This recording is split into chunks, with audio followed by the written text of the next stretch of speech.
Voltando ao futebol brasileiro, aqui com o Rafael Prates, com o Mário Marri, com você do outro lado. Vamos direto falar da vitória do Fluminense, 3-1 de virada sobre o América. Fernando Diniz, não como técnico da seleção, tá? Isso foi ontem. Hoje é como técnico do Flu. Fala, Diniz. Boa noite, professor Diniz. Jonathan Santos, do canal BTB Esporte. Queria perguntar para o senhor, o Fluminense joga no meio da semana pela Libertadores, primeiro jogo contra o Olímpia, precisando abrir uma vantagem aqui no Maracanã. Queria saber do senhor qual a força o John Kennedy ganha para entrar nessa partida. O John Kennedy ele está num período de crescimento constante e ele está ganhando o espaço dele. É isso que eu tenho para te dizer. Está todo mundo contente com o John, muito merecimento, está tendo atitudes muito profissionais desde que ele retornou nesse ano e está começando a colher o fruto de muito trabalho que ele fez durante do início dessa temporada. Boa noite, Fernando. Caio Blois, Trivela. Queria te perguntar sobre o primeiro tempo. O que você enxergou que deu errado nesse primeiro tempo e por que as trocas que você fez nesse intervalo. O que você viu já no começo do segundo tempo? O Fluminense tomou um gol, mas depois o time continuou jogando da maneira que imagino que você buscasse e encontrou os 3 gols. Queria que você fizesse uma análise do que deu errado nesse primeiro tempo e depois o que deu certo no segundo. O time, Desculpa. na minha opinião, o time fez uma boa partida no primeiro tempo. O América também tem mérito sobre marcar, mas a gente criou situações para fazer gol. A gente teve um pênalti claro, não marcado, no Lima. É incompreensível a não marcação de alguns pênaltis. Esse mais fácil de marcar até do que o do Grêmio, porque embora o Lima tivesse conseguido se desvencilhar da falta, a falta que o jogador do América fez tirou a possibilidade do Lima fazer gol. Não dá para trocar um pênalti por aquela situação que ficou para o Lima chutar. Então é incompreensível a não marcação do pênalti. E o primeiro tempo a gente estava com um bom controle de jogo, a gente estava chegando, criando também situações, faltava um pouco mais de profundidade e o time andar mais no campo do América, empurrar mais para trás o time do América e o Fluminense andar junto, ficar mais compacto. E uma outra coisa era conseguir jogar um pouco mais pelos dois lados, porque eles estavam baixando a marcação, estavam fechando muito o centro, a gente precisava de mais jogador na linha da frente, mais circulação. Infelizmente a gente tomou o gol num lance casual, que a gente não deu contra-ataques como aquele durante o segundo tempo, foi um lance que eles souberam aproveitar. E a equipe teve muito mérito, que mesmo tomando o gol a gente não se desesperou em nenhum minuto. E criou situações para fazer 3 e até mais gols. Diniz, boa noite. Queria que você falasse um pouco sobre o Keno, pelo menos na minha opinião, foi uma das melhores atuações que a gente viu com o Keno nessa temporada. E como que você faz para ajudar o Keno a crescer de produção e voltar aquilo que a gente sabe que ele pode jogar? Eu acho, parceiro, que é um trabalho de uma complexidade alta. Não dá para falar uma coisa. O Keno ele vem melhorando desde quando ele chegou aqui no Fluminense. Ele chegou com alguns problemas físicos do ano passado. Teve uma temporada não tão boa como ele tinha tido na anterior pelo Atlético. Ele foi recuperando a confiança, foi recuperando a estima, foi entendendo também o jeito do time jogar e hoje ele é um jogador que consegue entender o que o time oferece pelo modelo de jogo, os espaços que são criados, ele consegue entender isso e jogar aberto, jogar fechado, saber recuar e jogar às vezes como meia. Então ele não ficou ficou um jogador muito mais completo, tanto na parte defensiva como ofensiva. Não ficou aquele jogador que é marcado só por aquela jogada, inclusive a jogada do gol que ele fez hoje. Ele consegue fazer muito mais do que aquela jogada típica do ponto esquerdo. Ok, Diniz, obrigado. Obrigado, gente. Boa noite. Valeu. Acabou. Valeu. Respondeu. Mas vamos seguir falando de Fluminense e América antes. Fluminense, posse de bola tricolor, 72%, 28% do América. Que teve uma chance com o Mastriani sem goleiro, né? Teve uma com o Juninho também. Hã? E com o Juninho também. 19 chutes no alvo, 5 no alvo, né? 19 no gol, 5 efetivamente no alvo. Contra 13 e 3 do América. Grande chance, 5-5. Ações na área rival, muito mais do tricolor, quase o dobro, 27-14. 7-1 em escanteios. Falava do Keno, né? O Keno vem subindo de produção, né, Marra? Keno. Até ajeito aqui na cadeira. Ele vem subindo, ele é um jogador, concordo com o Diniz, que ele tem uma participação, às vezes, sem a bola, no que a gente chama do tal do momento defensivo, né? Que é muito boa, ele tem essa visão, consegue fechar muito bem o lado do campo, mas especialmente, Edu, ele é um jogador que quando tem a bola, você não tem ideia do que ele vai fazer.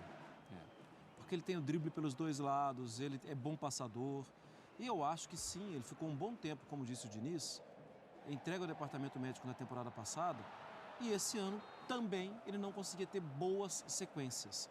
Mas ele é o tipo de jogador que quando ele está em campo, é um terror para quem está marcando. Porque sim, ele obriga a ficar 2, 3 de olho nele, porque ele é rápido, ele dribla, espaço curto, ele deu para dentro, ele deu para fora.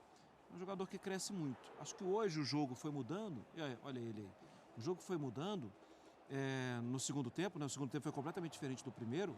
O primeiro tempo, o Fluminense teve um controle de posse de bola, mas olha assim, a gente está vendo aí a reposição do Fábio, o Mascherano perde o gol. O Fábio vem ganhando elogios por aprender a jogar com o pé, mesmo depois dos 40 anos, né? Mas nessa ele vacilou. Ele talvez não devesse dominar ali, né? Já chutar de primeira, porque ele dominou, o marcador diminuiu o espaço dele, né? Mas no primeiro tempo o jogo foi com controle de posse de bola, mas não dá para falar controle de jogo. E eu discordo do Diniz quando ele fala que o gol do América foi uma jogada casual. Não foi casual, foi uma jogada muito bem construída pelo Maidana e que o Fluminense não conseguiu interceptar antes.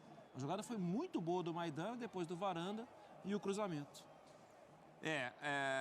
O Fluminense, ao contrário, a gente falou aqui do Palmeiras, que poupou um pouco, efetivamente 2 jogadores, mas tinha outros poupados por problemas musculares, né? O Inter, a gente vai ver daqui a pouco, poupou, todo mundo pensando em Libertadores. O Flu não, né? Não. O Diniz vai com o time principal. Só para lembrar que o América também tem Sul-Americano, né? Também. Contra o Fortaleza. Isso. O América está numa situação muito difícil no brasileiro, né? Só registrando o gol do América do Felipe Azevedo, né? Sim. Aí o John Kennedy entra no intervalo, dá uma ajuda nesse segundo tempo que melhora mesmo. Depois Cano e Arias. Um segundo tempo consenso, né? Muito melhor do que o primeiro. Muito melhor, né, Edu? E o Diniz tem uma maneira de trabalhar, que não é uma novidade agora. Dificilmente o Diniz é de trocar 8, 9, 10 jogadores de uma partida para outra. Ele só troca em último caso, com uma recomendação, obviamente, fisiológica, dos médicos, da preparação física, de que, olha, tal jogador tem um risco muito grande de lesão. Senão, não é muito a feição dele ficar trocando meio time para um campeonato ou outro, a não ser que um campeonato realmente esteja inviável. Não é o caso do Fluminense, está brigando para pelo menos ficar entre os 4 melhores do brasileiro. E está aí uma fase de quartas de final de Libertadores, quinta-feira contra o Olímpia no Maracanã. E é importante o Diniz elogiar o John Kennedy, né? O John Kennedy tem uma história interessante, que o John Kennedy, quando aparece mais um desses talentos de Xerém, ele sempre chamou muita atenção pelo talento que ele tem para jogar futebol. Nunca ninguém ousou falar que o John Kennedy não sabe jogar bola. Sempre ele soube jogar bola. Inclusive, na base, ele tem números que eram números muito acima da média para um atacante, né? Fazia muitos gols, muito driblador, um jogador insinuante com a bola. Só que ele teve, logo quando ele sobe para o profissional, ele me parece que fica deslumbrado, né, com uma situação e ele começa a perder espaço dentro do Fluminense. Ele é emprestado para a Ferroviária, que cai no Paulista, apesar que ele faz 6 gols no Paulista, ele cai com a Ferroviária no Paulistão, volta para o Fluminense, me parece, já de uma outra maneira. O Diniz elogiou isso agora na coletiva, né, que, olha, ele tem jogado muito bem atitudes profissionais, ao falar do John Kennedy, que hoje foi importante para o Fluminense virar e ganhar como ganhou do América no Maracanã. A gente está vendo aí os números dele nessa temporada espetaculares, né? 6 gols, 3 assistências, mas o que é espetacular mesmo é a sequência recente dele, né? Ele marcou nos últimos 3 jogos, contra o Palmeiras, contra o Argentino Júnior e agora contra o América. Talvez ele é uma opção importante. Daqui a pouco pode ser titular, será? Acho que do jeito que está jogando é mais difícil, né? Porque tem Arias, Keno, Cano. Mas ele pode ser titular dependendo da situação de jogo. Se vai ser um jogo decisivo, que você tem um débito no primeiro jogo, você tem que jogar o segundo jogo com um time muito mordendo no campo de ataque. Os gols saem assim, né? Porque não é só a entrada dele, a entrada do Martinelli também, e aí o André volta, sai o Lima, o André volta para a defesa, né, para ajudar lá atrás, sai o Lima e vem o John Kennedy. Mas o que eu quero destacar do John Kennedy é que se você volta para o primeiro jogo do Campeonato Brasileiro, o jogo contra o América, no Independência, quem entra e muda o jogo é o Lelê. Exatamente. Ou seja, o John Kennedy parece que ele ficou observando, e ele demora a pegar a pegar o seu lugar na fila.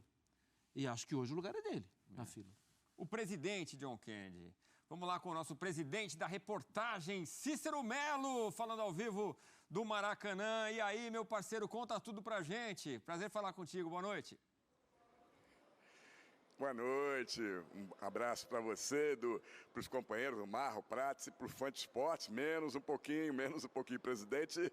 Estava dentro de campo hoje fazendo gol, o John Kennedy, né? Tivemos aqui no Maracanã um público bom para esse Fluminense e América Mineiro. 33.053 pagantes, 35.562 torcedores presentes, né? O Fluminense já podia ter liquidado o jogo no primeiro tempo, perdeu muitos gols, foi para o intervalo com 0-0, aí vieram essas modificações aí que nossos comentaristas fizeram, e o Fluminense veio diferente para o segundo tempo em termos de aproveitamento, né? Tomou um gol, um descuido aos 6 minutos, né? Mas em 7 minutos virou o jogo, né? Fez 1-1 com o John Kennedy de cabeça e depois aos 19 minutos, o primeiro gol do Flu foi aos 12, aos 19, o Cano fez o gol da virada, batendo livre, né?